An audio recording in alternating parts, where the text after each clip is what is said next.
Bien, continuemos entonces con, con el tema que habíamos quedado hace casi 10 días, que seguramente no se acuerdan nada. Vamos a hacer un repaso muy rápido de lo que habíamos visto justo antes del parcial. Habíamos visto cómo está construido un microcontrolador por dentro, y para eso habíamos tomado un CPU, un microprocesador. Habíamos tomado un microprocesador viejo, simple, de 8 bits de datos y 16 bits de address para hacer los mapas de memoria más cortos y más sencillos. Y habíamos revisado cómo era la conexión o cómo se vinculaba el CPU con la memoria. Y habíamos repasado el bus de direcciones, el bus de datos, el bus de control, ¿sí? La representación era esta. Habíamos repasado cómo se construye y cómo funciona una memoria RAM, ¿sí? Y la representación era esta, y después habíamos conectado una memoria RAM con un CPU, y habíamos descubierto que esto tenía una consecuencia inesperada, que era que la memoria RAM ocupaba el total del mapa de direcciones, así, que no es lo que nosotros hubiéramos esperado, y habíamos presentado el concepto de redundancia. El concepto de redundancia aparece cuando yo dejo una línea de address o una línea de control, como la read-write, también aparece redundancia, sin tener en cuenta en el proceso de activación de un chip.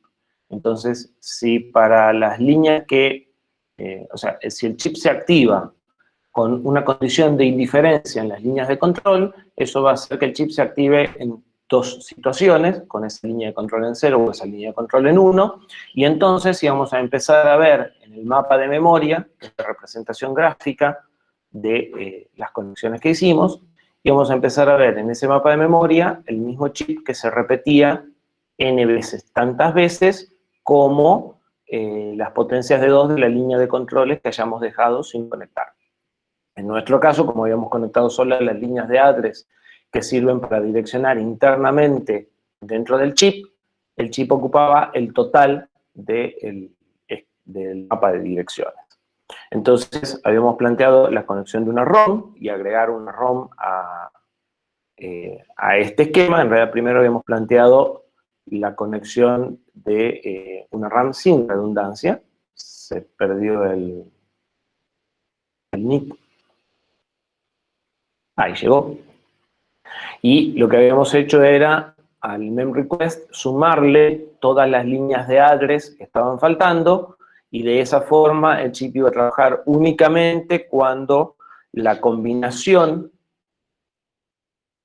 de líneas de direcciones que entran a la compuerta de selección tenía un valor particular. Y esto entonces iba a ubicar a la RAM en el mapa de memoria. La combinación de líneas que usamos para esta compuerta es lo que vamos a llamar dirección base, ¿sí? Es lo que va a fijar la dirección del chip en el mapa de memoria. Y las líneas que entran directamente al chip van a ser las veces de desplazamiento, ¿sí? Tenemos de vuelta la misma idea de puntero a la base y de desplazamiento que venimos usando en el software, pero ahora la tenemos en el hardware. Y van a entrar n líneas de direcciones al chip para seleccionar el contenido interno, ¿sí? Esto es fácil de verlo en la RAM, es más difícil de verlo en I/O, que es lo que vamos a empezar hoy. Por eso es importante que lo tengan claro en este momento, que es más fácil de entender, ¿sí? Lo que seguía entonces era conectar una segunda memoria, una memoria solo lectura. Habíamos revisado un chip de ROM y habíamos visto cómo íbamos a hacer para conectarlo en el área de memoria que nosotros quisiéramos. Habíamos dicho que podíamos dividir al espacio de memoria en fracciones a las que íbamos a llamar bancos de memoria.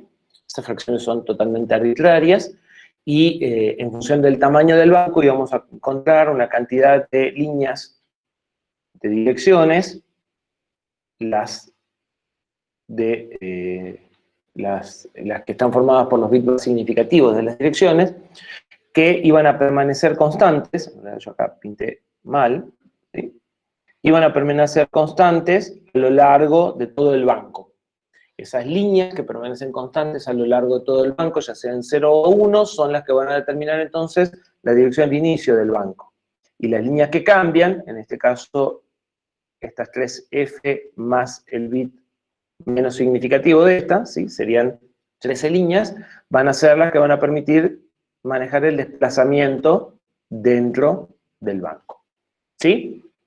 Las líneas entonces que determinan el desplazamiento dentro del banco son las que van al address del chip, y las líneas que permanecen constantes son las que fijan la dirección de la memoria. ¿Sí? Entonces, en función de en qué zona queríamos ubicar a la ROM, en nuestro caso iba acá, tomábamos la combinación de líneas que no cambian desde el inicio hasta el final, y esas son las líneas que me van a fijar la dirección, y ahí voy a tener el valor con el que debo ingresarlas en la compuerta, porque eventualmente hay que ingresar directas o negadas.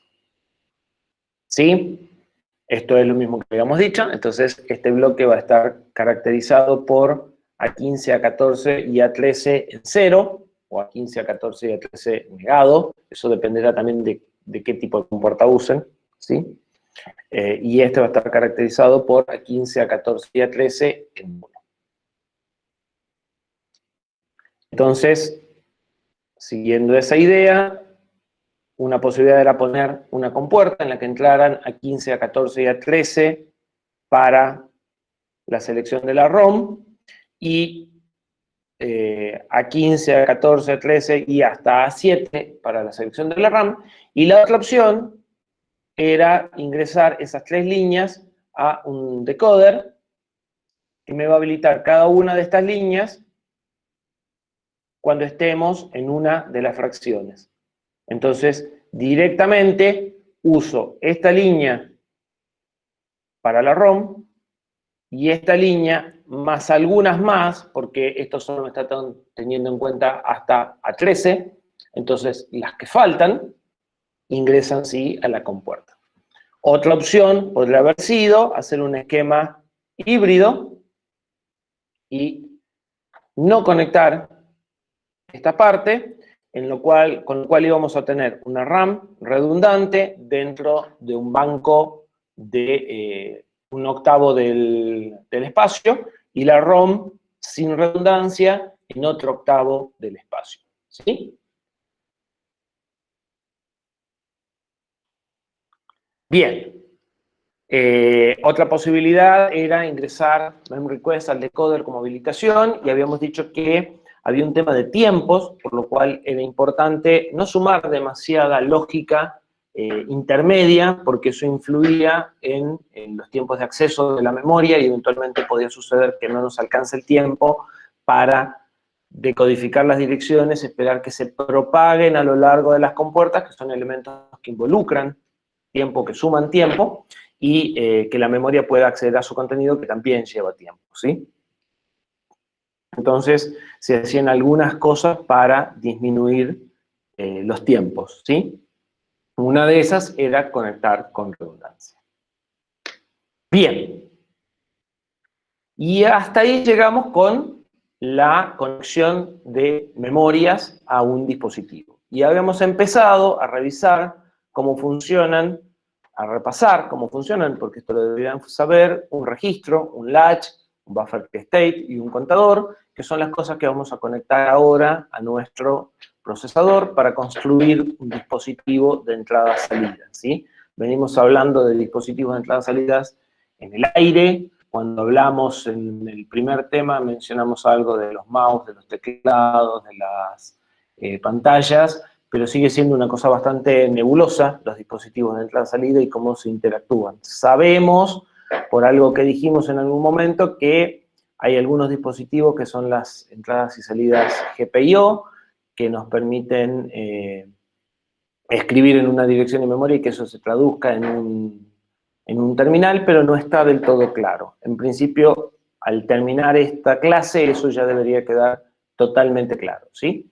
Nosotros vamos a construir un dispositivo de entrada-salida que nos va a permitir entender cómo funciona un GPIO, a pesar de que no es un GPIO, y cómo funciona el SysTick, que nos provoca interrupción una vez cada 100 milisegundos en nuestro sistema de reloj que vimos en el tema 2. ¿Sí? ¿Se acuerdan que yo en el tema 2 le dije que teníamos un dispositivo de hardware que nos podía provocar una interrupción cada 100 milisegundos? Bueno, lo que vamos a construir ahora es ese dispositivo de hardware. Para que se entienda lo que vamos a hacer, es importante que el repaso que acabamos de hacer esté claro. ¿Quedan dudas? ¿Algo no se entendió de lo que vimos hasta este momento?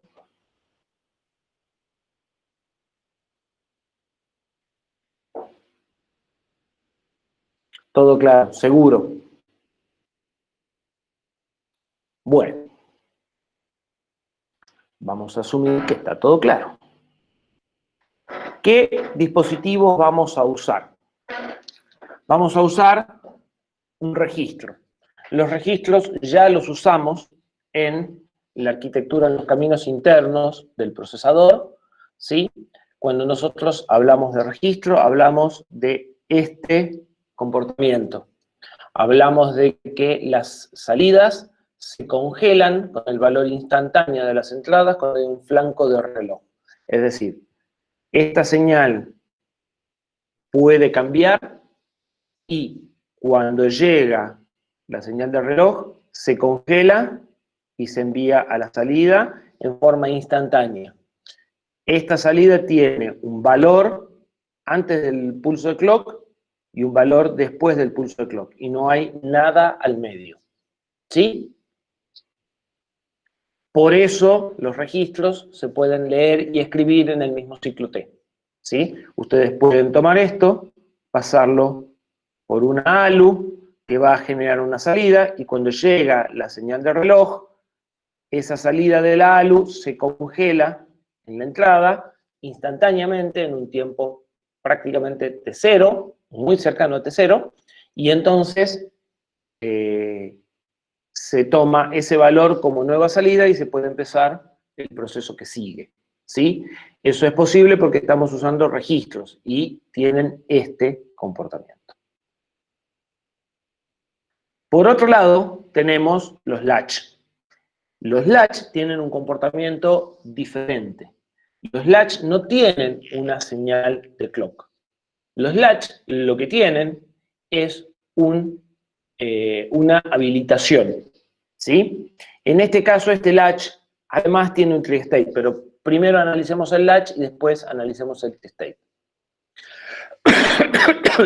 El latch lo que tiene es una señal que memoriza la entrada cuando el latch está deshabilitado, ¿sí? Pero cuando en este caso, cuando el load está en low, ¿sí?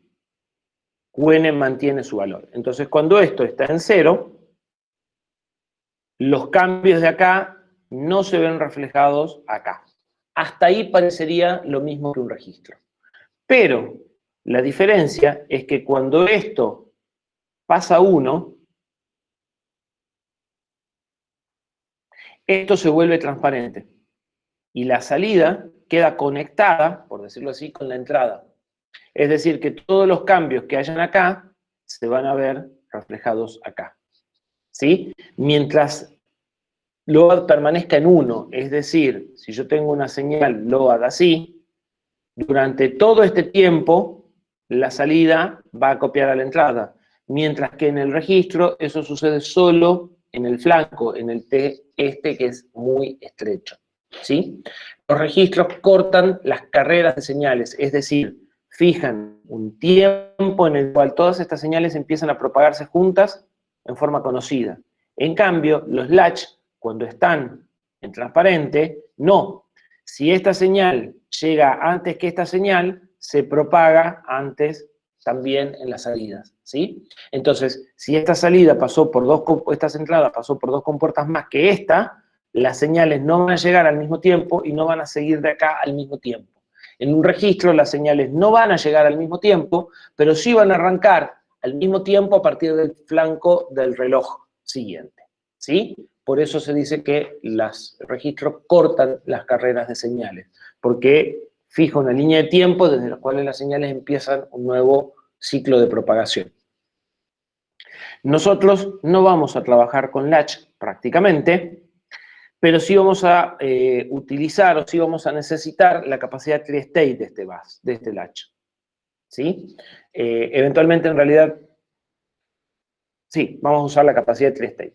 La capacidad tri-state de este bus, de este latch, lo que nos va a permitir es desconectar esta salida del estado interno del flip-flop que está acá adentro. ¿Sí? Entonces, cuando yo ponga el output en alto, esta salida va a tomar un estado de alta impedancia, que es el equivalente a desconectarla. Y eso es la clave para generar un bus, ¿sí? Ya lo hemos dicho, pero lo estamos volviendo a explicar ya ahora con todas las herramientas y todo el detenimiento que haga falta. ¿Sí? Entonces yo tengo dos de estos dispositivos, puedo conectar cada Q con cada Q, y si habilito este entra al bus, y si habilito este entra al bus. ¿Sí? En base a la parte de tri-state. Estos dispositivos que están acá dibujados son dispositivos reales, o sea, son dispositivos que ustedes podrían comprar, poner en un protoboard y hacer andar. Yo en algún momento lo hacían en diseño lógico, no sé si lo siguen haciendo. ¿Sí? Este año seguramente que no, porque fue un año complicado, pero en términos generales no sé si lo siguen haciendo. Pero son dispositivos que se consiguen, sí, no, este año me imaginaba que no se pudo. Pero yo sé que diseño lógico fue cambiando algunos contenidos y no estoy seguro si alguna de estas prácticas siguen estando. Son cosas que pueden ir y comprar en las casas de electrónica de acá de Tucumán, ¿sí? Son dispositivos totalmente reales. Bien, tenemos un registro, tenemos un latch y un buffer tri-state. En realidad para nosotros es más un... Sí, eso es medio relativo, Benjamín. La teoría basta, pero la práctica ayuda a terminar de entender las cosas. Las cosas en el aire se vuelan. Ciertamente.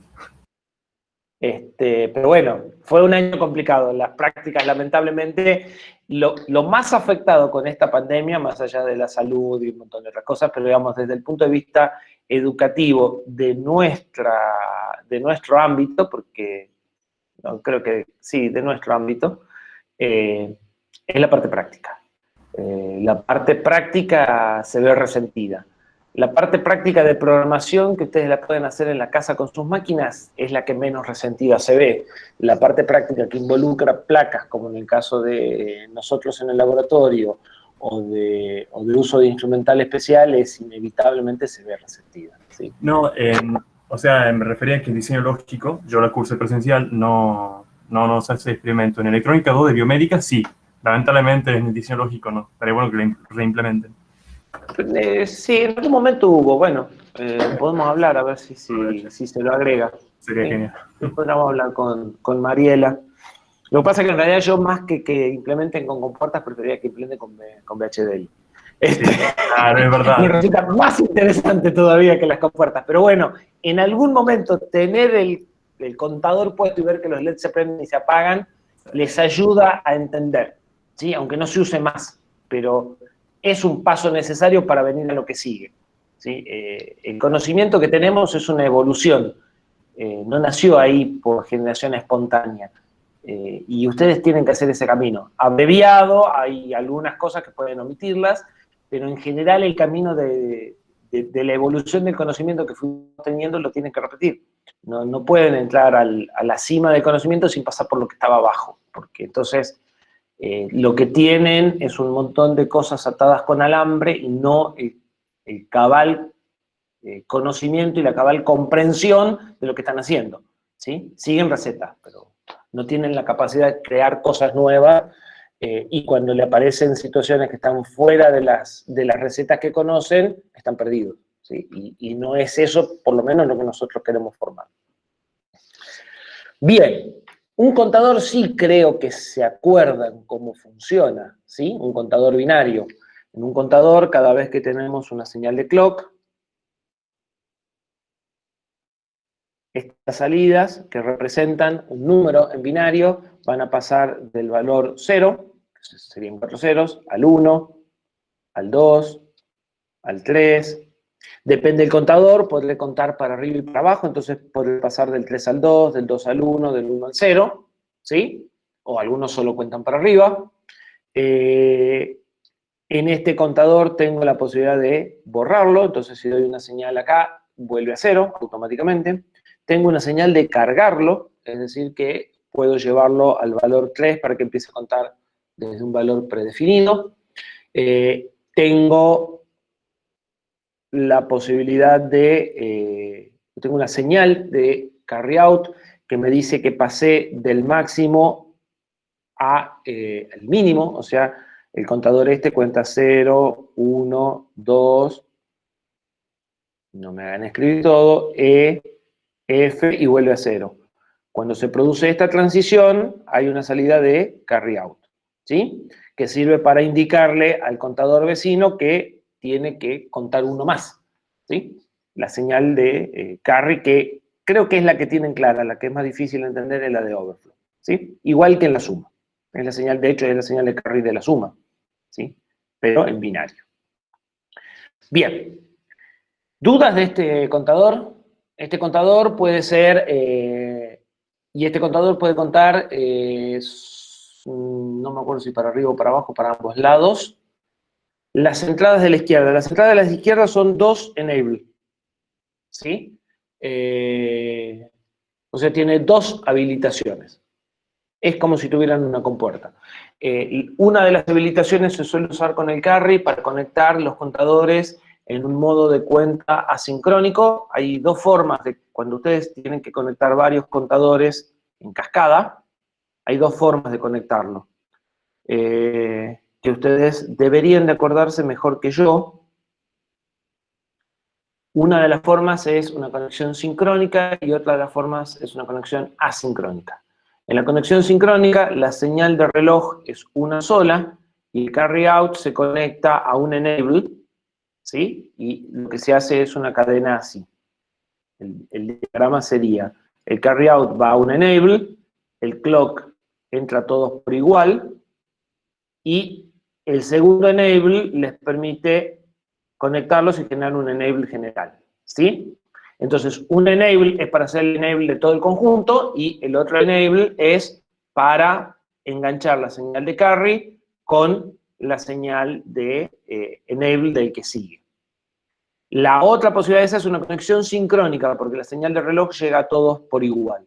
La otra posibilidad es una señal asincrónica y en ese caso el carry out se utiliza como clock del que sigue, ¿sí? Si ustedes tienen un solo enable, eventualmente, o no tienen ningún enable, la única posibilidad de conexión que tienen es el carry out de uno con el clock del otro. Bien. Algo que quedaría conocer, aunque no lo vamos a usar, es un bus receiver o un bus driver. Un bus driver son 2 buffer states, ¿sí? Conectados en forma invertida. Esto es un buffer state, como el que vimos. Esto es la entrada, esto es la salida de alta impedancia y esto es la señal de control, ¿sí? Y esto me permite que el dispositivo que está acá entre o no al bus que está acá. Y este, si se fijan, está conectado al revés. Este hace que el bus entre al dispositivo. Nosotros habíamos dicho que no había ningún problema en compilar, en conectar cosas a un bus, que podíamos colgar todas las cosas. Franco, si la conexión es sincrónica, estarían en paralelo. En paralelo sobre el clock. Sí, claro, exactamente. La señal de reloj llega a todos por igual y entonces, de nuevo, no hay carrera de señales. Si el clock es muy finito, lo que puede suceder es que no se propague bien y que el último de los contadores tenga un valor tardío respecto al primero. En cambio, de la otra forma, todos cambian juntos. ¿Sí? Para altas frecuencias hace falta que los contadores estén conectados de forma sincrónica. ¿Sí? Para que no se desfasen los bits más significativos de los menos significativos. Bien. Decía entonces que nosotros habíamos dicho que no había problema en conectar cosas que oían del bus. Y esta conexión serviría para escuchar del bus si estamos planteando que acá está el dispositivo y que acá está el bus. ¿Y para qué podría querer un buffer state para no escuchar del bus si yo ya tengo una señal de load? Bueno, esta señal normalmente, este dispositivo normalmente se usa uniendo esto con esto, y lo que va a hacer es permitirme que si yo tengo dos bases, poder conectarlos o separarlos, y que este bus opere por un lado y este bus opere por el otro, ¿sí? Entonces va a ser lo que alguna vez van a escuchar como un bridge entre dos bases, y les va a permitir transportar datos de este bus a este bus en determinado momento, o transportar datos por este bus y al mismo tiempo por este bus. Esa es una de las funciones que tiene un bus receiver. La otra, o un bus driver de este tipo. Y la otra función que tiene es regenerar señales, ¿sí? Cortar lo que se llama el fan out y el fan in de las cosas. Ustedes, habíamos dicho que yo no podía colgar todas las cosas que quisiera en un bus, porque cada dispositivo que conecta un bus consume corriente. Si yo tengo un bus en el cual puedo soportar hasta 10 dispositivos y necesito conectar 20, lo que se pone es un bichito de estos, y este bichito proporciona la corriente para acá, para los otros 10, y la corriente para acá, para los otros 10. ¿Sí? Entonces, está siempre habilitado, pero lo que hace es regenerar la señal de esta mitad en el bus, en esta mitad del bus, y de esta mitad del bus en esta mitad del bus. ¿Sí?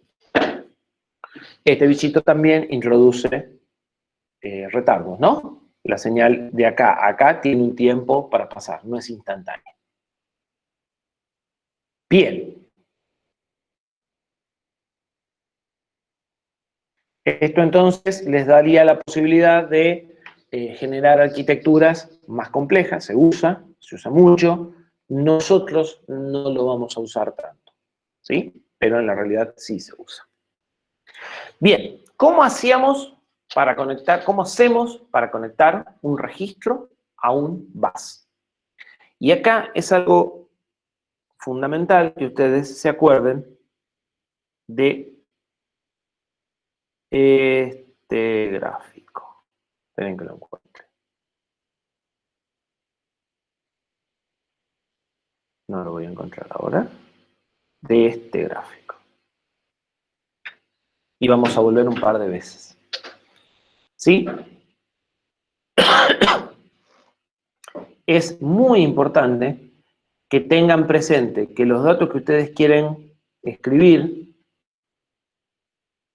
están durante un instante de tiempo y después desaparecen. ¿Sí? Esto es clave para entender la parte que viene. Entonces, ¿cómo hago para conectar un registro al bus? Bueno, un registro tiene entradas de datos. ¿Sí? Si yo quiero escribir en el registro, esto lo conecto al database, igual que la memoria. Y para que el registro tome el dato, tendré que generar una señal de load. ¿Cómo voy a generar la señal de load? Bueno, la puedo generar a partir de que el enable esté activo, o sea, que esté en 1, y que read/write esté en write, ¿sí? Entonces, esto podría ser mrec y esto read/write, ¿sí? Si yo tengo read/write en 0 y mrec en 0 o enable, no importa cómo lo llame, genero una señal de load, ¿sí?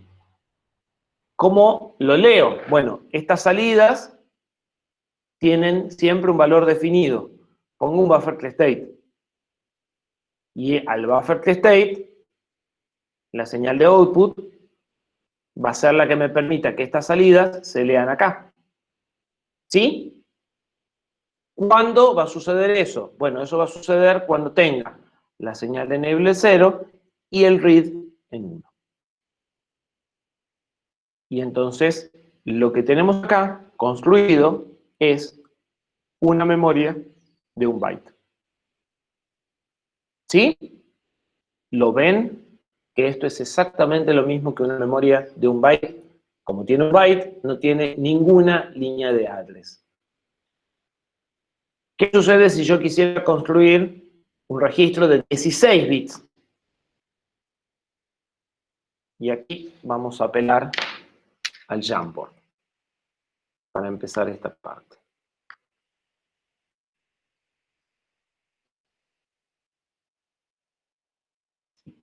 Mientras tanto, alguno puede ir pensando y diciéndome qué sucede si queremos construir un registro de 16 bits. ¿Cómo quedaría esto?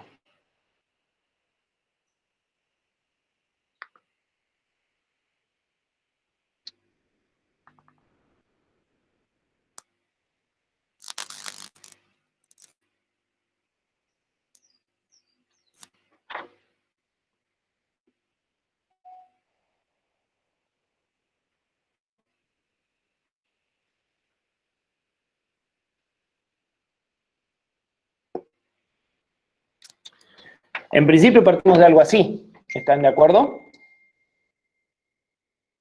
En realidad, un banco de registros y una memoria de 32 direcciones es lo mismo. ¿Sí? Así que estamos construyendo lo mismo.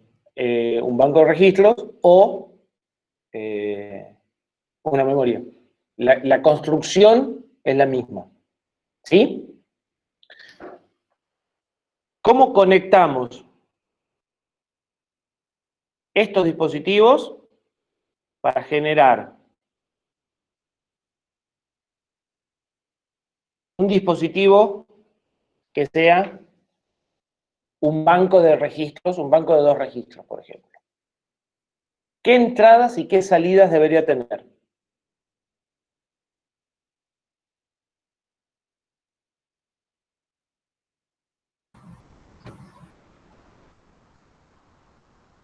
Vamos, Y de valiente. entrada de D0 a D15 y de salida de Q0 a ¿Por qué Q. de 0 a de 15? Estamos hablando de registros de 8 bits. ¿En qué Así momento es. pasamos a... Sí, pero si tenemos un registro de... Si es de 8 bits, ¿por qué de 0 a de 15? Bueno, de entrada todas las entradas de un registro y de otro. Es que, pero bueno, ahora falta interconectar para saber cargar y leer. Párate. Memoria. ¿Sí? Memoria de 8 bits. ¿Cuántas líneas de datos tiene?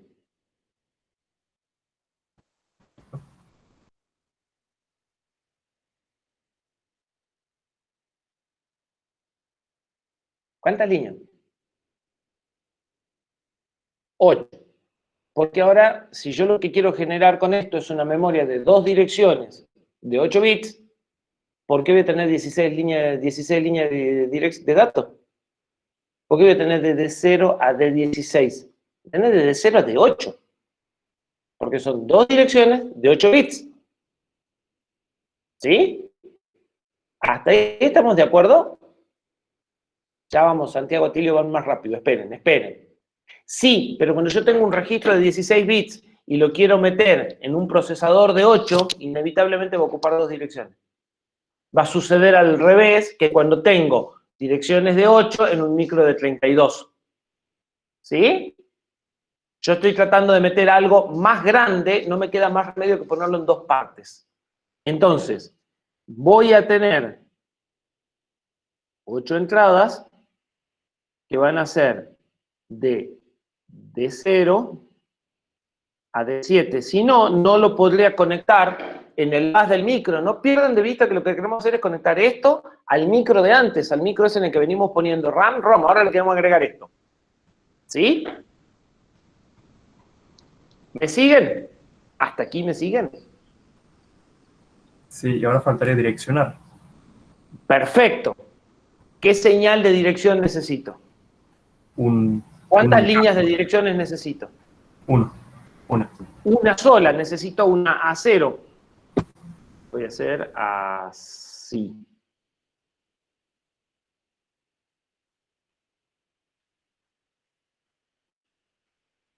Entonces, si vuelvo a pintar el coso que se me rompió, necesito por acá una A0.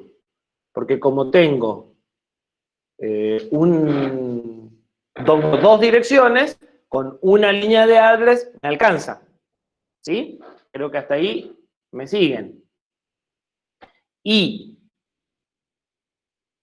qué más necesito? ¿O esas son todas las señales que necesito?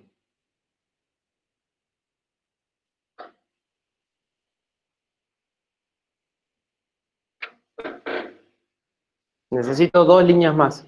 ¿Qué más necesito? Piensen en una memoria. Revisen la RAM, que está 3 diapositivas antes. ¿Qué me falta? Tengo las líneas de address, tengo las líneas de data. ¿Qué faltan? Están ahí en el dibujo.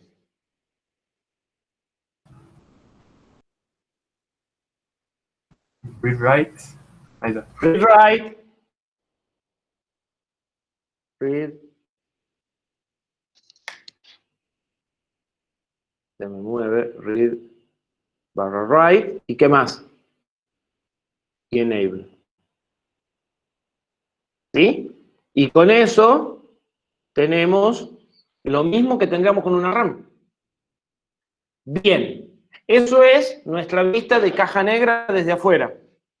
Ahora, ¿cómo conecto esto, esto y esto y esto a lo que tengo adentro? Hay conexiones que son triviales. A ver, vamos por las fáciles.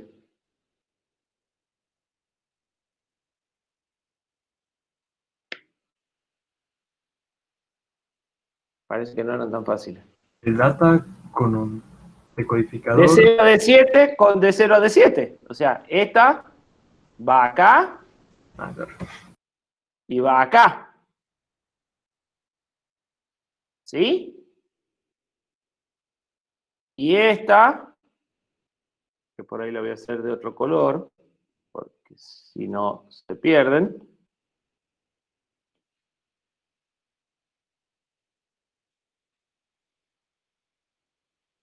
Y así con todas. ¿Hasta ahí estamos de acuerdo? El dato que llega va a un registro o al otro. Después decidiremos cuál lo escribe, pero los dos lo escuchan. ¿Sí? Si no se entiende, paren, porque no tiene sentido que yo siga avanzando y dos entiendan y el resto estén perdidos. Así que, bien. ¿Qué más? ¿Qué pasa con las salidas de los buffer free state?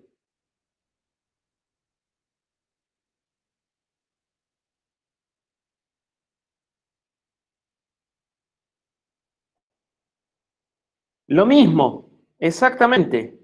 La salida de este se conecta a esto y también, lo voy a hacer por acá, se conecta así a la entrada.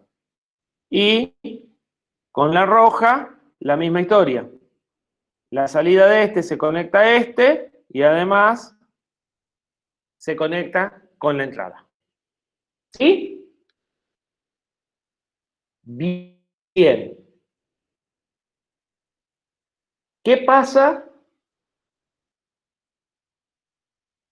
con el load de este?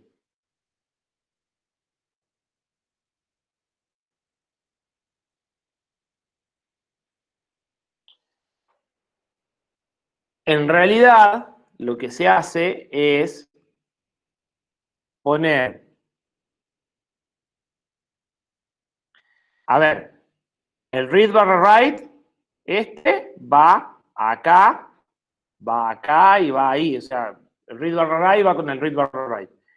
El enable va con los enable. Hasta ahí también va fácil.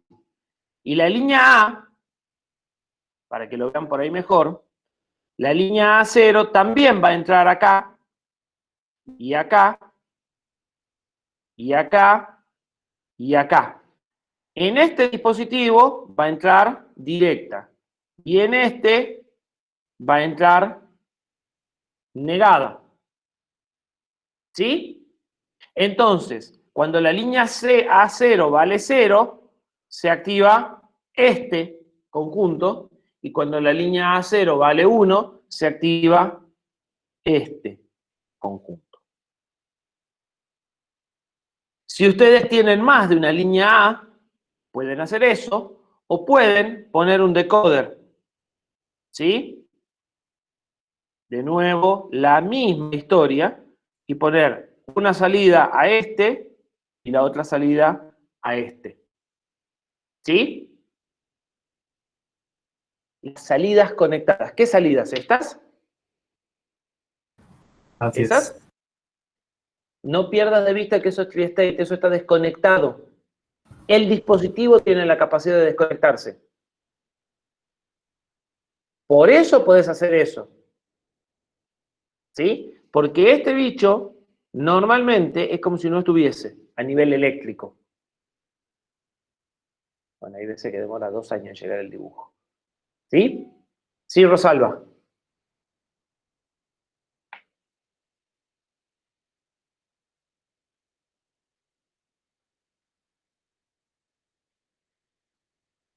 Porque este dispositivo, bien, eso es lo que les suele costar y está bueno que lo pregunten hasta que lo entiendan.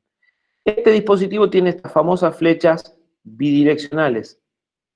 Usa los mismos cables para recibir que para enviar. A ver si aquí se entiende. Esperen un cachito que vamos, porque es más fácil copiar y pegar en la computadora, pero después es más fácil dibujar en la tablet. Entonces, vamos a hacer un híbrido. Esperen un cachito que vuelvo a copiar ese bloque.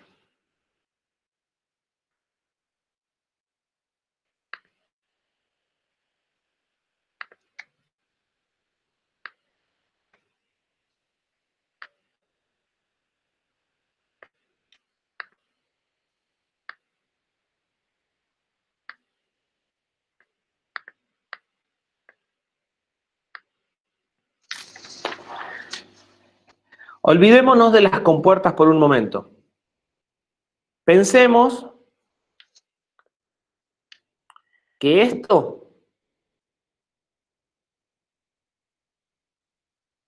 es el MDR, que está adentro del microprocesador.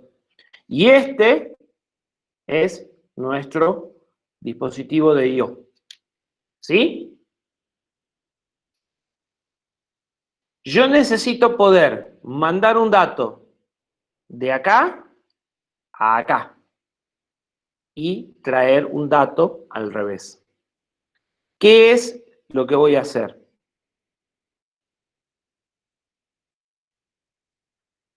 Fíjense que si yo hago esto,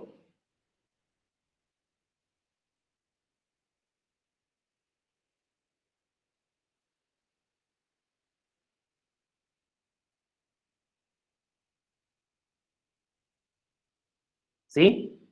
Que es lo que les incomoda. Cuando doy señal de output a este y de load a este, Este se conecta. Y el dato que está acá, lo transfiero a acá. Este está desconectado. No pierdan de vista que es como si esto no estuviese. ¿Sí? Eléctricamente la conexión que tienen es esta. ¿Sí? Está, pero como esto está abierto, a los fines prácticos, es como que acá faltase un pedacito. No está conectado, está abierto el circuito, porque la señal de output no está activa. Eso es muy importante que entiendan de alta impedancia, como que tuviesen una llave y pueden conectar o enchufar o desenchufar. Si ustedes ven a esta señal como un enchufe para conectar esto acá o abrirlo, lo van a entender mejor. O se van a poder hacer la idea mejor. Si yo ahora saco estas señales, esto se abre.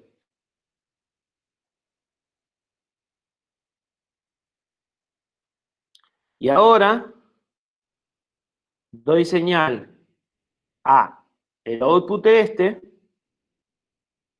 y al load de este.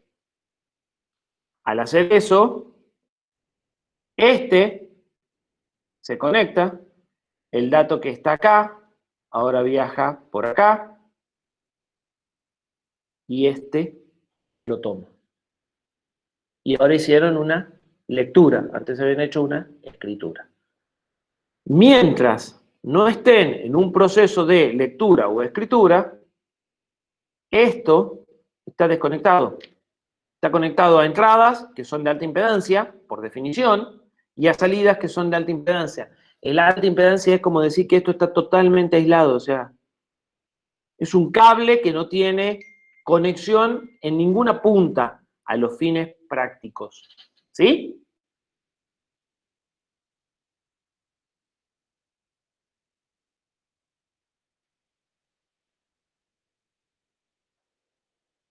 ¿Cómo es una sola señal la que se habilita? Entonces, exactamente. Ahora, obviamente, lo que no pueden hacer es dar señal a este y a este al mismo tiempo.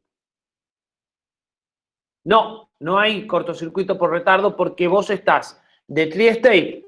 Uno toma el bus, escribe, lo libera y recién toma el otro. Vamos de nuevo a la gráfica y por eso están fijados los tiempos. Yo le dije que esta gráfica que habíamos visto era fundamental para entender este proceso. ¿Sí? En este momento, hasta aquí, el bus no es de nadie. Durante esta fracción de tiempo, el bus no es de nadie. Cuando se pone memRequest, recién, en realidad, a ver, aclaremos. El bus es por definición del microprocesador, ¿sí? Entonces, cuando está haciendo una lectura, él mantiene el bus en tri-state todo este tiempo. O sea, lo mantiene durante todo el ciclo. Pero además, desde aquí hasta aquí, el bus siempre está en tri-state. Mientras las direcciones cambian, el bus está en tri-state. Entonces, no importa los retardos o las carreras de señales que haya, ningún dispositivo va a entrar al bus, porque la autorización de entrada al bus es memRequest. Por eso es una señal muy importante. ¿Sí? Recién cuando memRequest se pone en un valor, algún dispositivo puede entrar al bus. Este es el validador de que la operación de read y write y las direcciones son válidas, que ya se pasaron todos los tiempos de propagación que haya y que recién un dispositivo puede adueñarse del bus. Mientras no esté memRequest en 1, en 0, nadie puede adueñarse del bus. Es propiedad y potestad del microcontrolador, del proceso de CPU, que de todas formas lo mantiene en tri-state. Fíjate, esto, que el D0 se vaya al centro, quiere decir que el bus está en alta impedancia. Ni el procesador, ni el MTR lo tiene, ni la memoria lo tiene. ¿Sí? Cuando hace la secuencia de escritura, primero fija el address, después fija el read-write o junto. Después se adueña del bus un tiempo suficiente para asegurarse que esto se propague. De todas formas, como run request no está en 1, no hay peligro de accidente al bus. Y una vez que está todo estable, recién valida diciendo, hagamos la operación. ¿Sí? Memrequest es el validador de la operación. Es el que dice, ahora, acá se hace la operación. Estos tiempos son de guarda, son para evitar que las señales propagándose generen un cortocircuito por retardo, que es lo que planteaba Benjamín. ¿Sí? Bien. ¿Pausa? Seguimos. Están muy entusiasmados y seguimos. Sí. Bueno.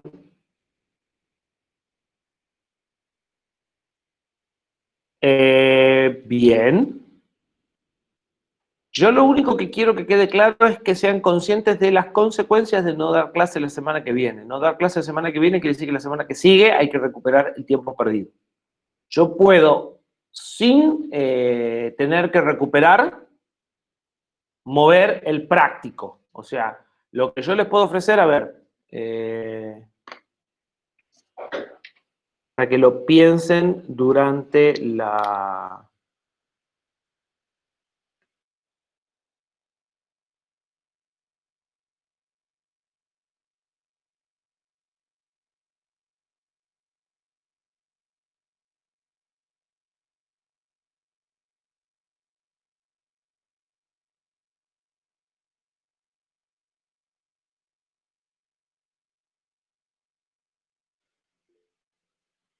Estoy de vuelta. Esperen que les comparto la pantalla de la notebook.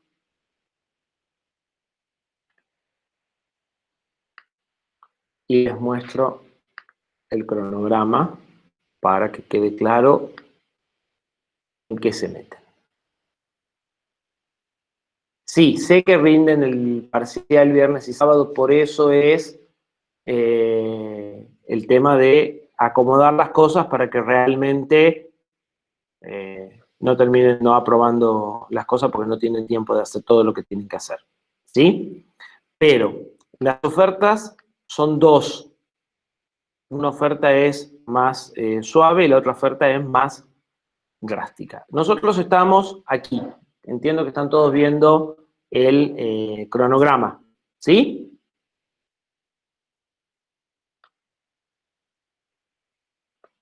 Y lo que estamos discutiendo es esta semana. Nosotros deberíamos tener el miércoles que viene práctico 4, el miércoles que sigue práctico 5, el miércoles que sigue laboratorio 3. Podemos correr el práctico 4 al miércoles 21, ¿sí? O sea, este acá, este acá, y dar el laboratorio, que es una cosa corta, que es la presentación de lo que tienen que hacer, junto con el práctico 5, ¿sí?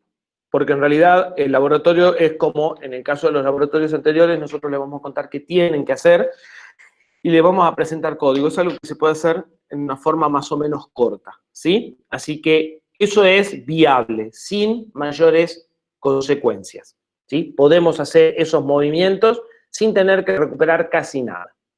Ahora, si además de eso no damos clase el miércoles y el viernes, entonces a estas clases las tengo que recuperar casi invariantemente en esta semana. O sea, desde el 19 hasta el 26 tengo que haber terminado el tema 6, porque ese es el que va en el práctico 5.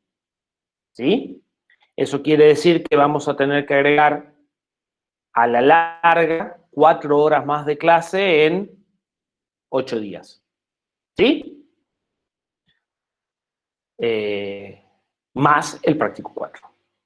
Entonces, yo en el lugar de ustedes pensaría en dar las teorías, tratar de prestar la mayor atención posible a las teorías, ¿sí?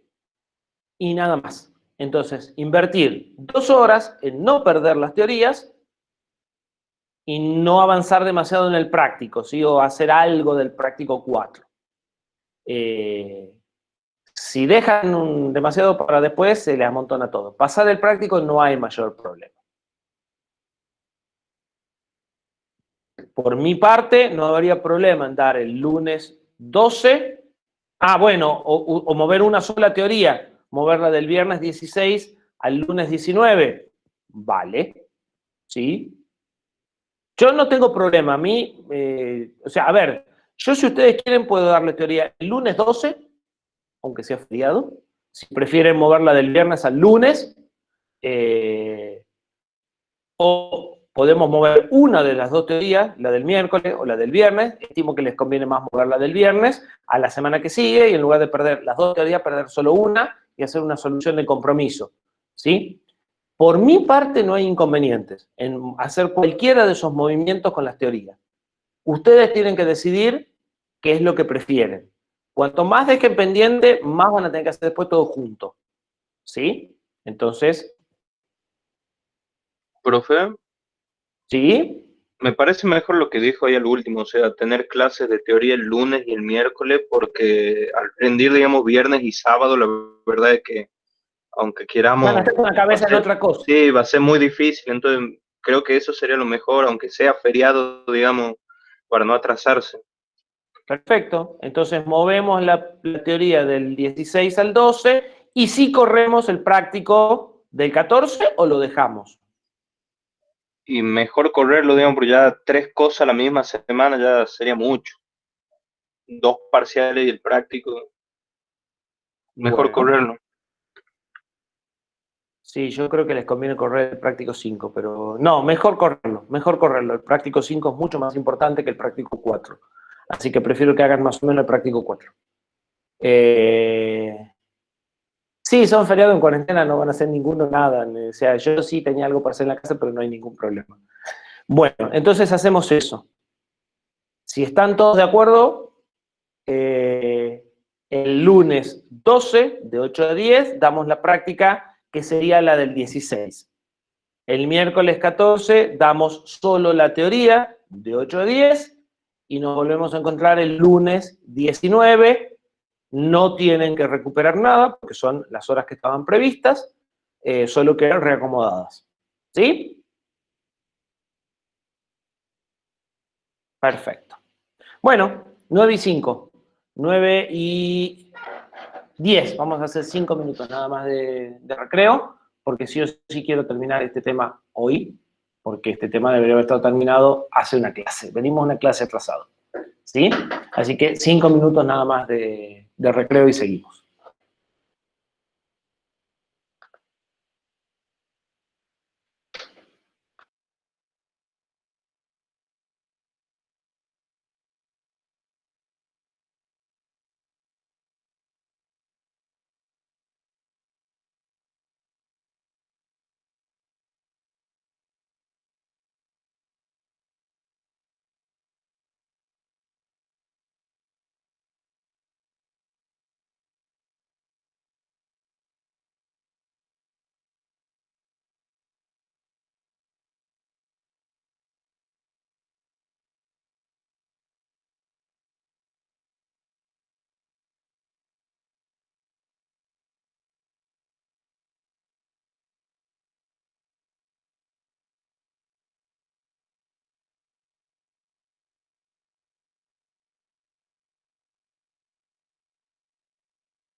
Bien, vamos de nuevo.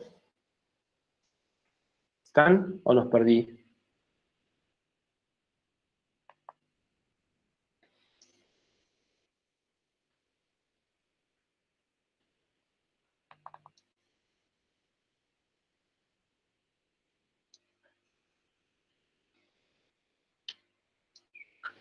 Están. Vamos a presentar la pantalla de la tablet.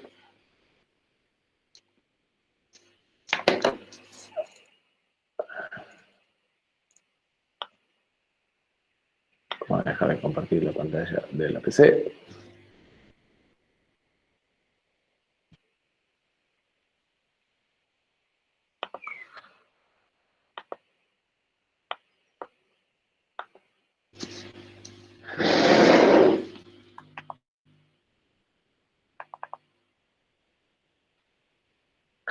Bien. ¿Quedó claro el cambalache este?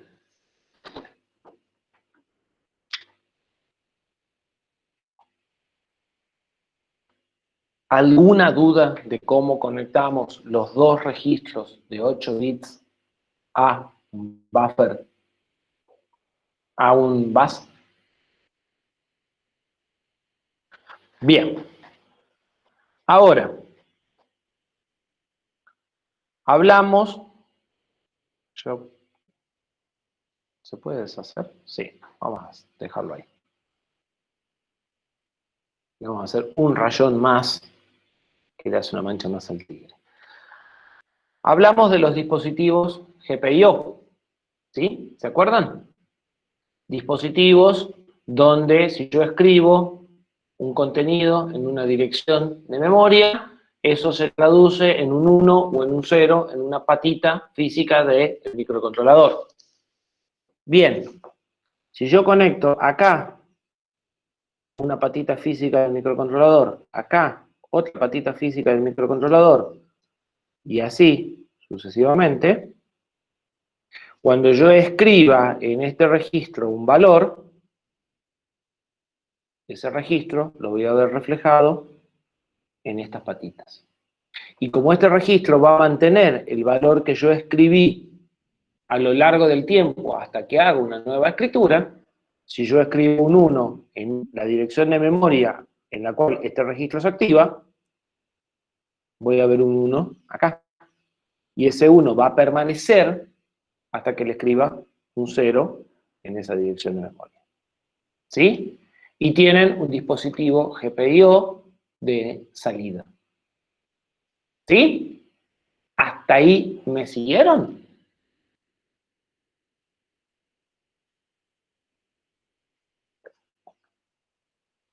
No. Ya lo perdí del todo, Benjamín. Se murió bien muerto. Venía moribundo y se murió bien muerto. ¿Sí o no? Este registro almacena lo que yo escribo. Y estas salidas siempre tienen el valor del flip-flop que está guardado acá adentro. Por eso tengo que poner el buffer clear state para poder meterlo en el bus. Esto es una patita de salida de un integrado y una patita de entrada del otro. Nadie me prohíbe sacar un cable y conectar algo. Bien. ¿Este que está más limpio?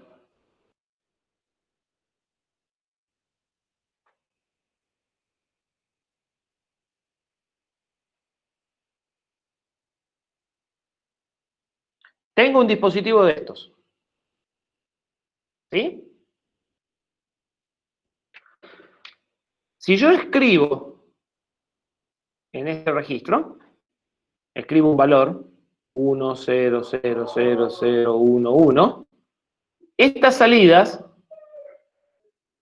reflejan el estado de lo que yo escribí. Y estas salidas van a mantener el valor que yo escribí hasta que escriba un valor nuevo. O sea, hasta que mande un dato nuevo a este registro va a mantener su valor. Y estas salidas, que no son clear state, van a tener siempre el valor que esté definido por el flip-flop. A esas salidas, a ese es donde yo conecto un cable y tengo mis salidas digitales del microcontrolador. ¿Sí? Eso es un dispositivo GPIO para salidas, no para entradas. ¿Sí? ¿Hasta ahí estamos de acuerdo? ¿Cómo hago un dispositivo GPIO para entradas?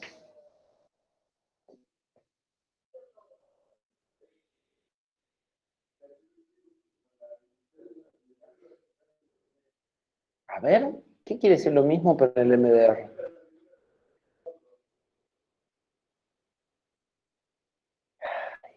Casi. Es más fácil de lo que creen. Saco el registro.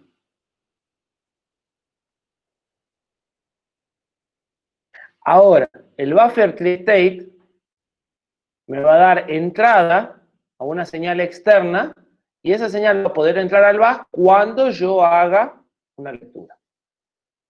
Si no, no. ¿Sí? ¿Lo ven? ¿O no lo ven? No lo ven, perfecto. No perfecto que no lo vean, perfecto que me digan que no lo ven.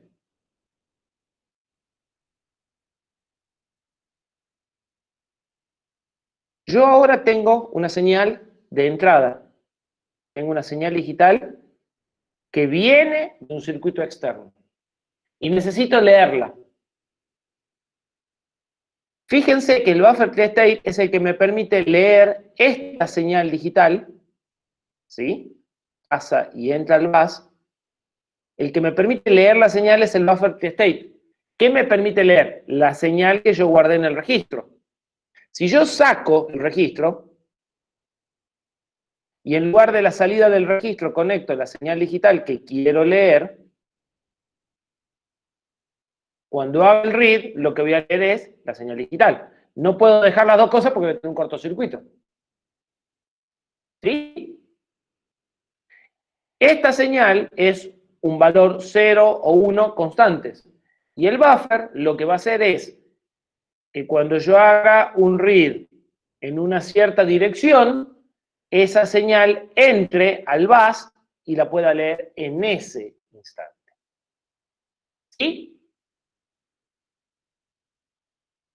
Bien. Un dispositivo GPIO no va a ser más que esto que tenemos acá. ¿Con qué? Con una pequeña... ahí era. Con una pequeña agregado. ¿Cuál va a ser el agregado? El agregado va a ser que le vamos a poner un buffer TreeState acá para conectar el registro o no, si lo quiero poner como entrada o como salida.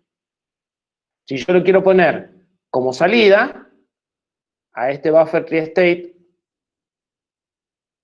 lo pongo para que esto quede conectado. Y si yo lo quiero poner como entrada, con el buffer TreeState desconecto esto y esta va a ser mi patita bidireccional del GPIO. ¿Sí? La patita va a estar conectada siempre al buffer TreeState y yo voy a decidir con otro buffer si conecto el registro o lo desconecto. ¿Sí? ¿Está claro? Díganme que sí. ¿Seguro? Bien.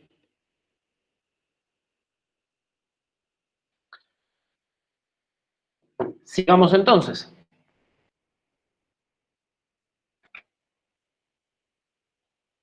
Si esto realmente está claro,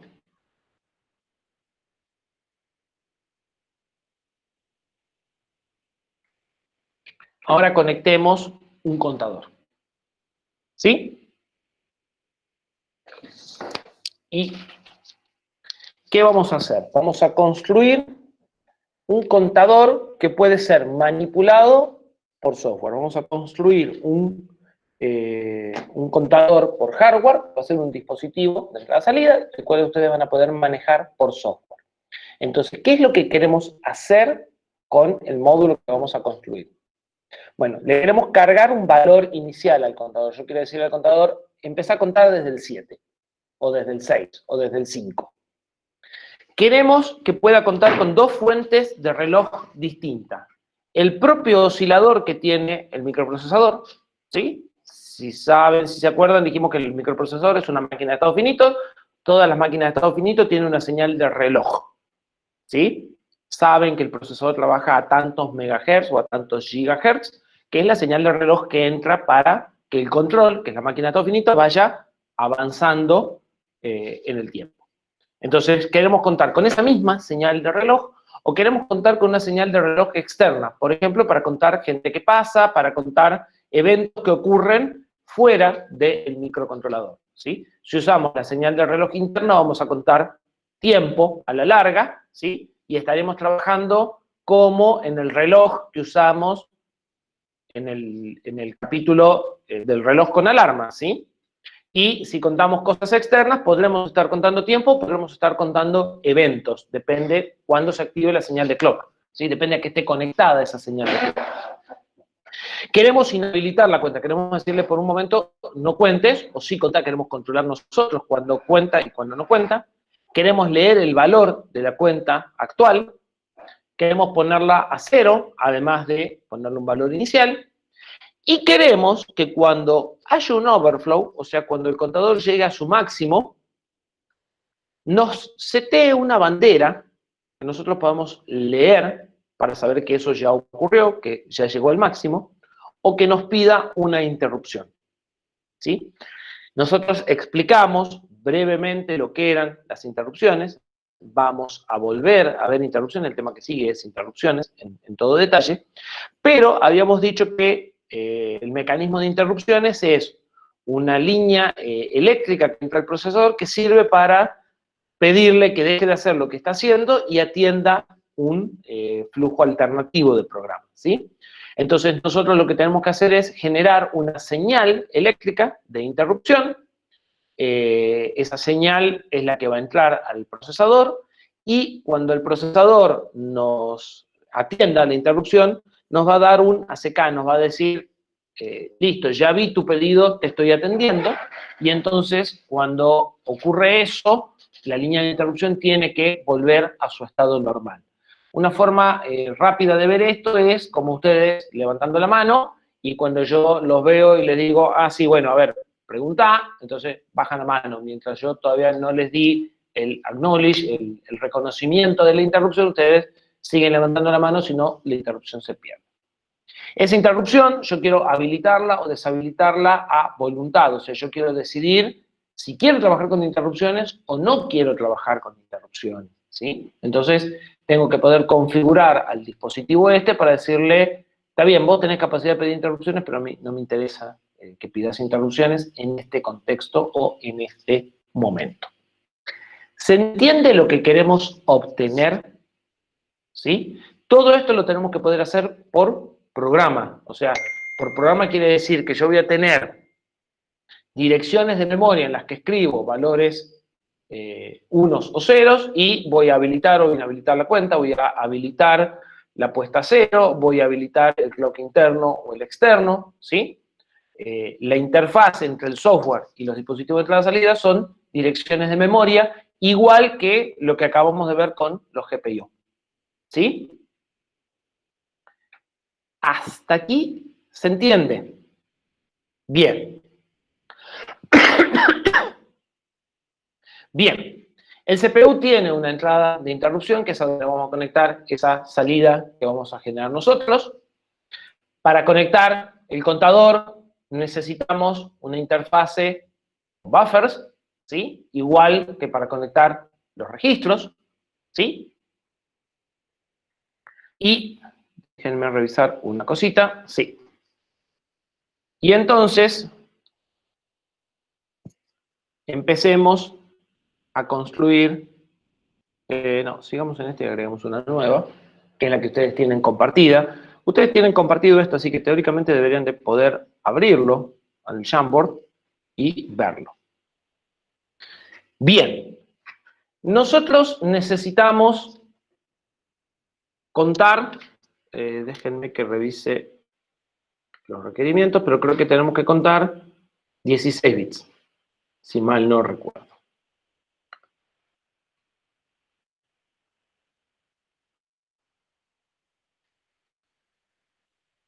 Sí, nosotros no lo dice, pero queremos contar 16 bits. Sí, nos niega el acceso, ajá. ¿Cómo se los comparto? Compartir.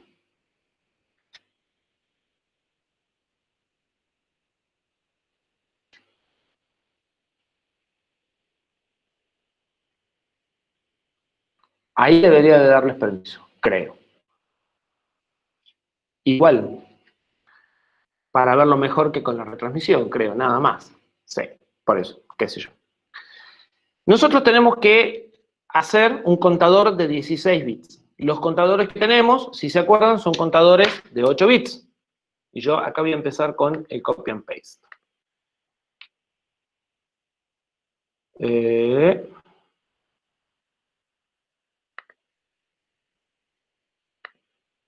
Entonces,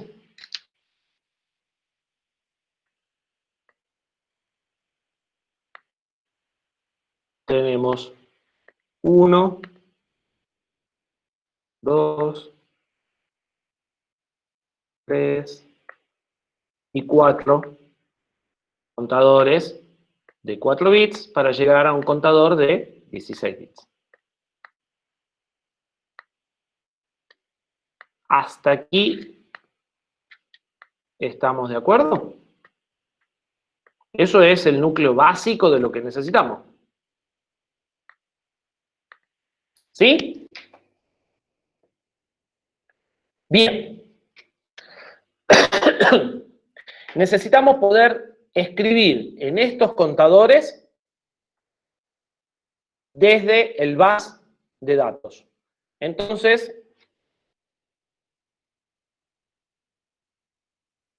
vamos a dibujar por acá abajo.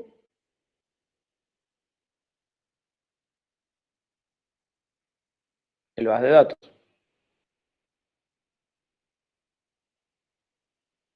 Database. Y necesitamos, bien, ¿sí?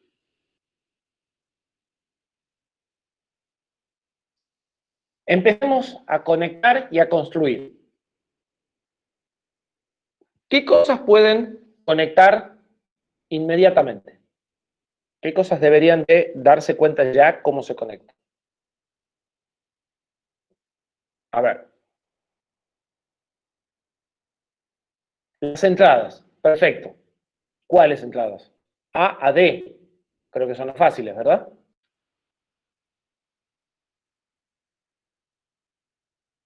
Perfecto. Entonces,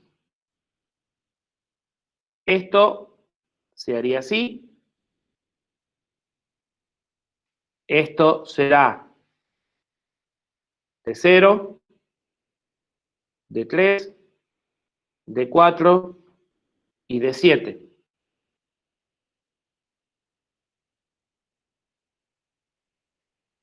Y con esto exactamente lo mismo. De 0, de 3, de 4 y de 7. Bien. ¿Qué más? Lo otro que tenemos que hacer es conectar los contadores para que cuenten con un contador de 16, que eso también me dijeron que lo sabíamos hacer. Entonces, la señal de clock de este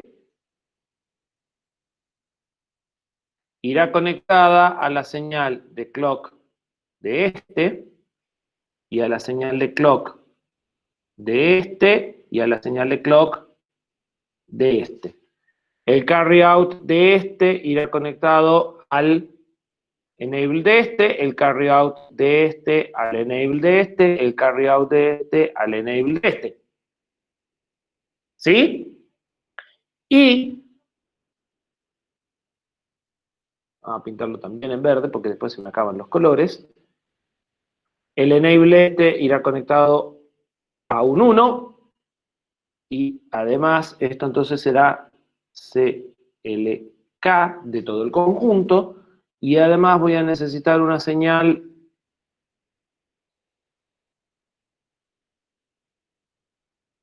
de enable que entre a todos los dispositivos. Hasta ahí no debería haber grandes sorpresas. ¿Sí? ¿Cómo sigo? Me acaba el espacio, o sea, estoy ocupando mucho.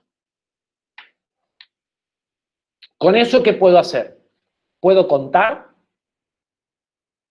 puedo habilitar o no la cuenta, pero todavía no lo puedo hacer por software. Tengo una señal eléctrica acá que me va a habilitar la cuenta o no, pero todavía no lo puedo manejar desde software. Sí puedo, en principio, escribir, o casi, ¿sí? Porque ya tengo los datos llegando. ¿Qué me falta para poder escribir?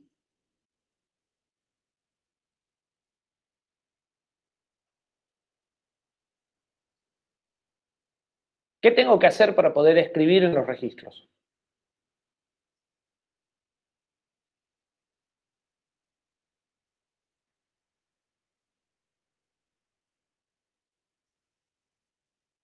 Lo mismo que hice en los contadores, lo mismo que hice con los registros. ¿Qué hicieron en los registros para escribir? 2 diapositivas atrás.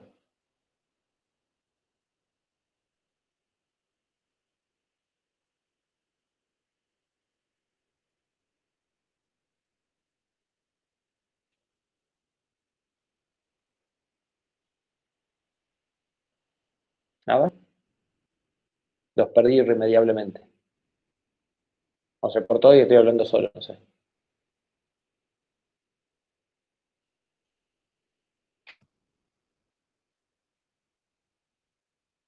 No, estoy hablando solo. ¿Alguno está ahí? Ah, bueno, bien, pero totalmente perdido. Listo. A ver.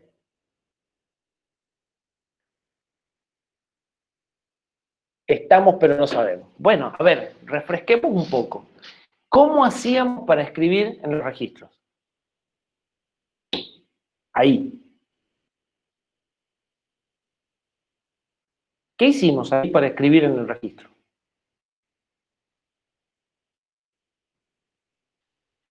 Dimos señal de load cuando estoy en un write más un mem request más una dirección en particular.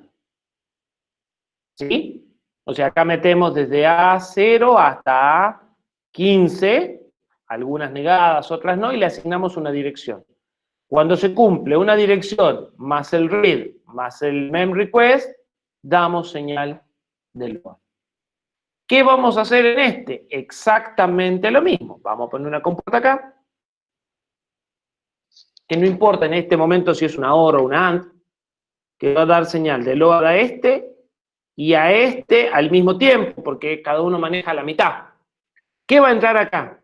Acá va a entrar mrec, va a entrar write, pongámoslo así, ¿sí? Y va a entrar A0 a 15. O en el caso del Cortex a 32.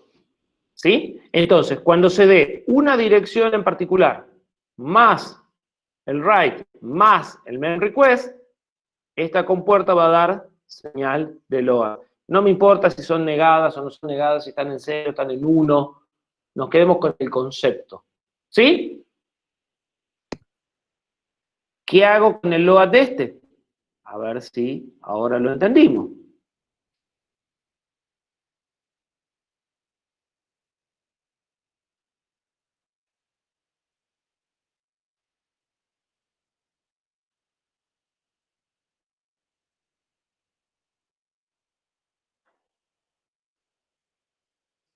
¿No? Lo mismo, pero con una diferencia. ¿Cuál es la diferencia? ¿Cuál es la diferencia entre este y este? No tienen que estar activas las dos juntas. O escribo en este, o escribo en este. Yo marco. O escribo en el de la izquierda o escribo en el de la derecha. ¿Cómo distingo eso?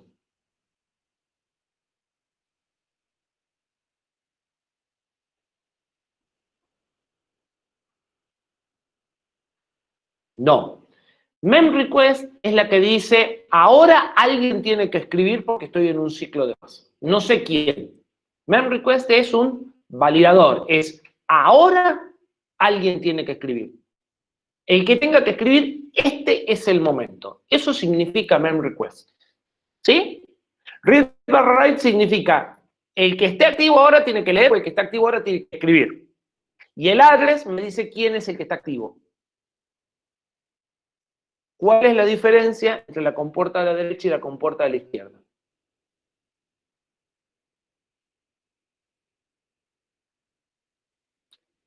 Tienen que estar activas en el mismo momento del ciclo de bus, es decir, cuando las direcciones, los datos y demás son todos válidos, sí, tienen que estar activas en el mismo momento, no al mismo tiempo, pero en el diagrama del ciclo de bus, en la misma porción del diagrama, ¿se entiende? Cuando las cosas son válidas. Es decir, que MemRequest tiene que entrar en las dos por igual.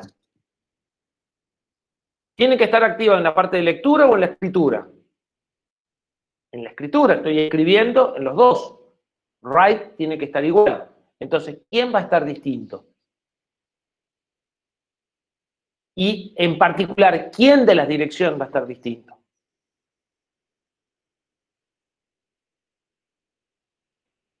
Exactamente, A0. Entonces, cuando yo acá ponga A0 sin negar y acá ponga A0 negada, voy a decir que el dispositivo de la izquierda, no lo voy a pintar para no borronearlo, el dispositivo de la izquierda trabaja en la dirección 0 o en la dirección base y el dispositivo de la derecha trabaja en base más 1. ¿Sí? Porque si el de la izquierda lo puse en la 1000, el otro está en la 1001. Si el de la derecha lo puse en la 2000, el otro está en la 2001. ¿Sí? La única diferencia va a ser A0. Le asigné la dirección base al que tiene A0 en 0 y base más 1 a la que tiene A0 en 1. ¿Sí? Como lo habíamos visto antes, A0 es la que determina entre uno y el otro, y todas las otras, A1 a A15, son las que activan todo el conjunto. ¿Sí? ¿Me siguen? ¿Cómo hago el proceso de escritura en uno o en el otro? De A1 a A15 me fijan la dirección en la que va a operar este dispositivo. Y A0 me elige entre el registro de la parte alta o el registro de la parte baja, o la parte alta del contador y la parte baja del contador. ¿Sí? ¿Se entiende cómo cada uno de las líneas tiene una responsabilidad y las podemos ver como si fueran pedazos de software? O sea, A0 me dice una cosa, A1 a A15 me dice otra, MemRequest me dice otra y read-write me dice otra. ¿Sí? Si yo quiero ir a base más 2, entonces ya ahora no ocupo 2 direcciones, ocupo 4. A0 y A1 entran al dispositivo y A2 en adelante son para direccionarlo. Y al dispositivo que quiero en base más 2, entro con A0 sin negar y A1 negada. ¿Sí? Porque ahora tengo 4 combinaciones. A0 y A1 libres. A0 negada y A1 libre. A1 negada y A0 libre. Y A1 y A0 negadas. ¿Se entiende? Un dispositivo va a consumir o una, o 2, o 4, u 8 direcciones. ¿Sí? De acuerdo a cuántas líneas de address haga entrar al dispositivo para elegir entre las cosas que tengo adentro. Si agrego la 1 al direccionamiento interno del dispositivo, entonces ahora paso a tener 4 direcciones que son las combinaciones A0 a 1, A1 a 0, ¿sí? La tablita, ¿verdad? Ni más ni menos que eso. La tablita, ¿verdad?, de las direcciones me sirve para elegir este o este. ¿Sí? Bien. Tiene que ver con la diapositiva 14. Espera que vea cuál es la 14. Creo que sí. ¿Sí? Tiene que ver con la diapositiva 14. Lo que vos haces es tomar un conjunto de direcciones y tiene que ver con el direccionamiento de puntero base y desplazamiento. Siempre es la misma idea. A una dirección de X cantidad de bits la partís en dos pedazos. El pedazo que no cambia, ¿sí?, que tiene la fracción final en 0, es tu puntero a la base, es lo que sirve para ubicarte en el bloque. Y los últimos bits los usás para moverte adentro del bloque, ¿sí? Cuando pusimos la RAM dijimos que usábamos 7 bits para decidir qué dirección de la RAM queríamos y el resto para elegir qué RAM estaba activa.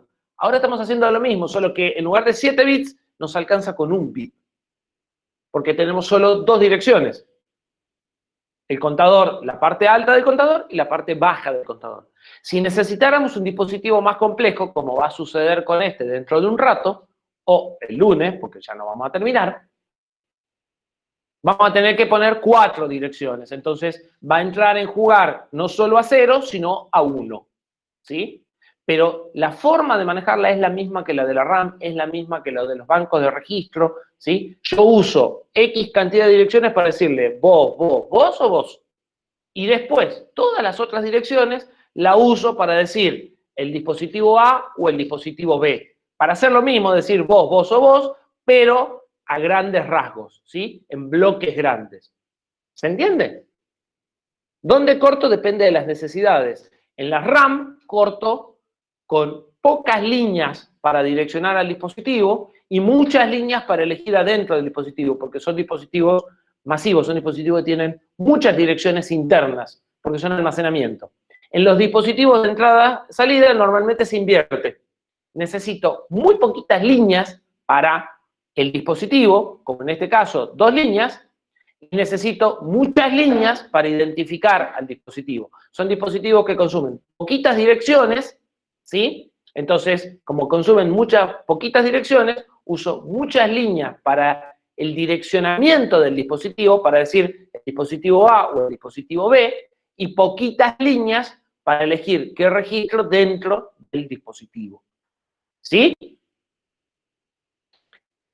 ¿Qué quiere decir qué registro dentro del dispositivo? En este caso que vamos construyendo, la parte baja del contador o la parte alta del contador. Si yo veo esto en un mapa de memoria, en la dirección base, en la dirección 1000, voy a encontrar la parte alta del contador, la parte baja del contador, como está dibujada. Y en la 1001 voy a encontrar la parte alta del contador. ¿Sí?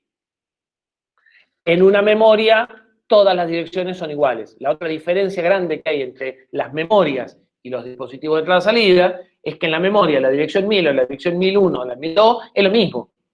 Acá, la 1000 y la 1001 tienen sentidos diferentes. La 1000 es la parte baja del contador, la 1001 es la parte alta.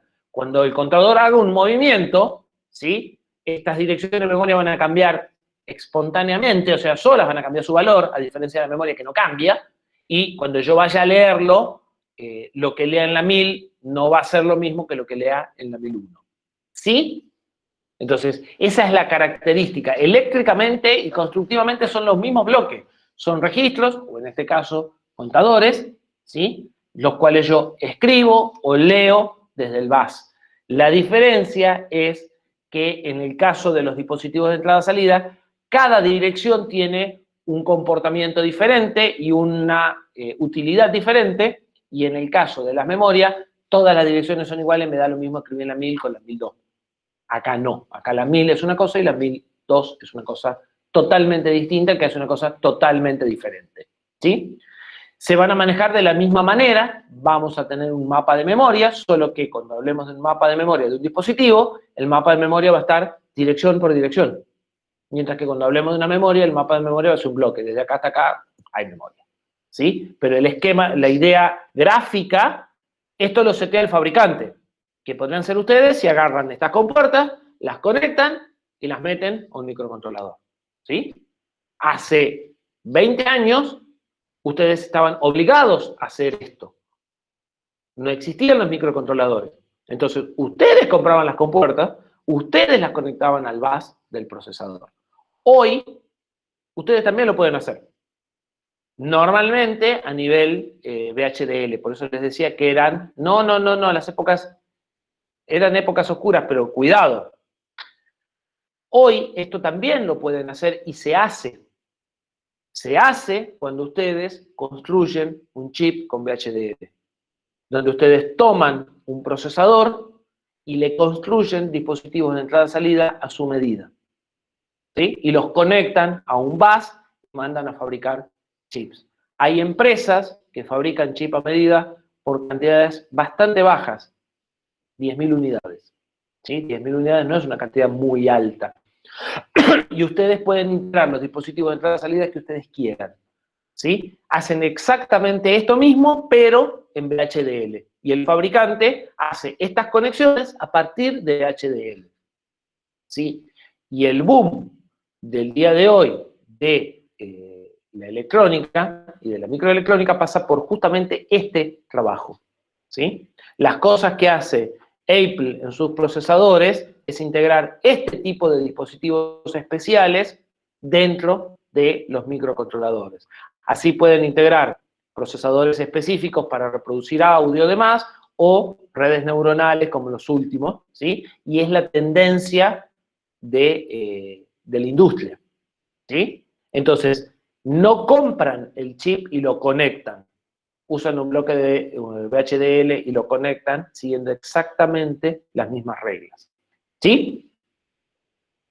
Y también es algo que está al alcance de todos. Sin contar que eso también se hace en una FPGA. Si ustedes compran una FPGA que tiene un hardcore, o sea, un procesador por electrónica, ustedes modelan las compuertas estas y las conectan al bus del procesador, ¿sí? Y eso es toda una puerta enorme a dispositivos de alto rendimiento. Ustedes se construyen en electrónica, y si ustedes construyen en electrónica pueden hacer rápidamente lo que por software se hace despacio, ¿sí? Todo lo que se hace por software se puede hacer por hardware. Eso es una máxima absoluta de la computación. Todo lo que se hace por electrónica, por hardware, se puede hacer por software y al revés. La diferencia es el tiempo y el costo. Si lo hacen por electrónica, lo van a hacer rápido y caro. Si lo hacen por software, lo van a hacer lento y barato. ¿Sí? Bien. ¿Se entendió cómo escribimos en los registros, en los contadores? ¿Cómo contamos? Más o menos es fácil. Tenemos que poner una señal acá en el clock. ¿Cómo leeríamos los contadores?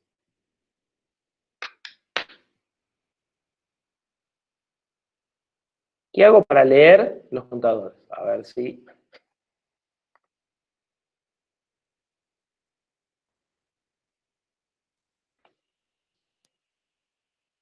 Dando señal de read, ¿a quién? ¿A quién le daríamos la señal de read?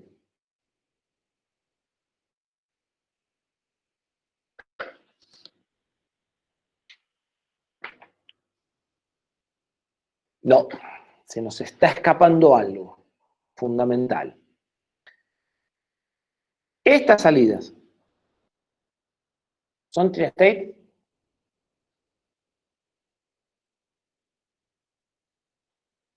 Bien, ¿qué falta?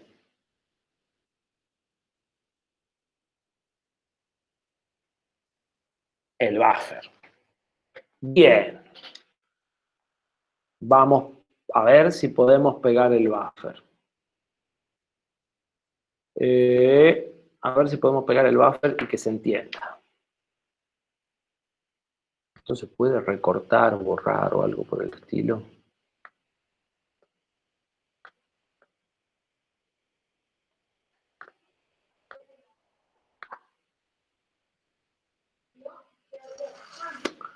Bueno, discúlpenme la tabla total, queda poquito tiempo, así que después vamos a preparar para Para la próxima clase vamos a pasar esto un poco en limpio. Nuestros buffers son de 8 bits. Con 2 estamos más que suficientes. ¿Sí? ¿Qué tenemos que hacer? Y lo que ya hicimos. Esta salida viene aquí, esta salida viene aquí, esta salida viene aquí, esta salida viene aquí, esta salida viene aquí, esta salida viene aquí, y acá otro tanto. Estas salidas de acá arriba ya son de state. Pueden venir de vuelta al database como D7 y como D0. Y acá lo mismo, pero no lo quiero borrar. La señal de load no la necesitamos. Esto va a estar siempre en transparente, así que la vamos a poner en 0, en 1. ¿Sí? La de load no nos hace falta. Y la señal de output es a la que le tenemos que dar el read. ¿Cómo le damos el read?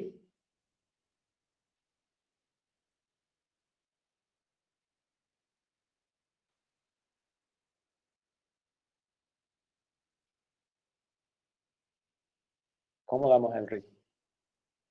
No me desilusionen, yo creí que habían entendido. Perfecto, ponemos una compuerta igual que la de acá abajo, que tiene el mismo memRequest, las mismas líneas de address que abajo y el read/write invertido. Entonces, cuando trabajo en la dirección base, si hago un write, se activa la de abajo, y si hago un read, se activa la compuerta de arriba. ¿Sí? Y las dos responden a la misma dirección, entonces tienen los mismos a 0 y a 15. Y acá ponemos otra compuerta con el A0 negado respecto a la de la izquierda, en el A0, igual que esta tenía el A0 negada, o sea, igual con el mismo A0 de abajo y negada y invertida a la de la izquierda, y el read/write también negado, igual que la de la izquierda. ¿Sí? Con eso, Santiago pregunta con la dirección que queremos leer. Claro, acá va de A0 a A15. ¿Sí? En este caso, en la derecha, el A0 va negado, en la izquierda el A0 va directo.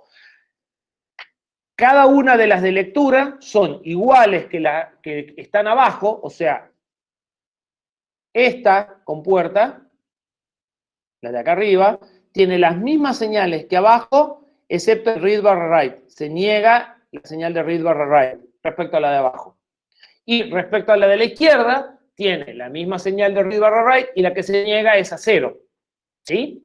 Entonces, las compuertas de arriba marcan lectura, las compuertas de abajo marcan escritura, las compuertas de la izquierda trabajan en la dirección base y las compuertas de la derecha trabajan en la dirección base más 1. ¿Sí? Las de la derecha tienen iguales a 0 a 15 y tienen el A0 negado respecto a la izquierda. Las de abajo tienen read/write iguales y negado respecto a las de arriba. ¿Hasta ahí estamos?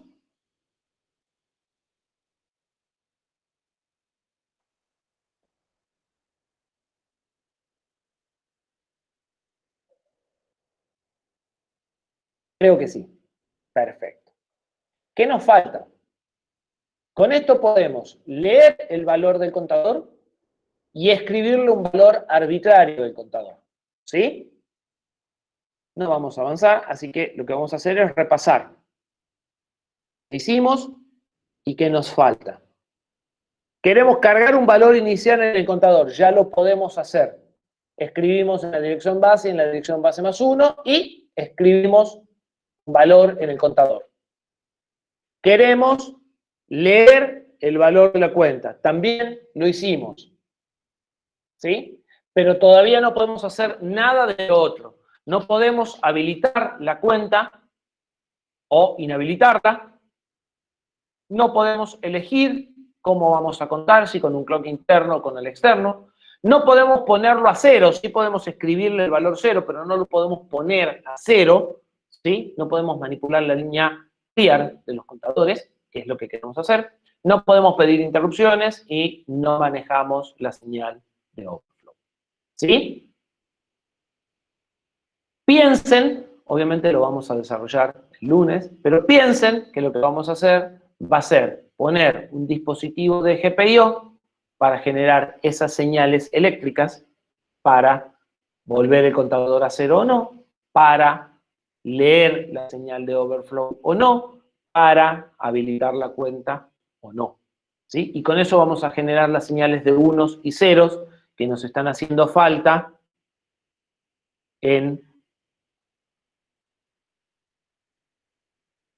acá, que nos está haciendo falta acá, ¿sí? Y que nos está haciendo falta en un multiplexor que vamos a poner por acá. Entonces, con un dispositivo, con un par de registros, ¿sí? Registro y buffer, como hicimos antes, vamos a generar esas señales que nos están faltando, ¿sí? Eso es lo que vamos a encarar el día lunes. ¿Dudas? Miles, millones. Aprovechen a sacárselas ahora o el lunes. ¿Sí? Bien. Si no tienen dudas, si no tienen preguntas, están desocupados, nos vemos el lunes.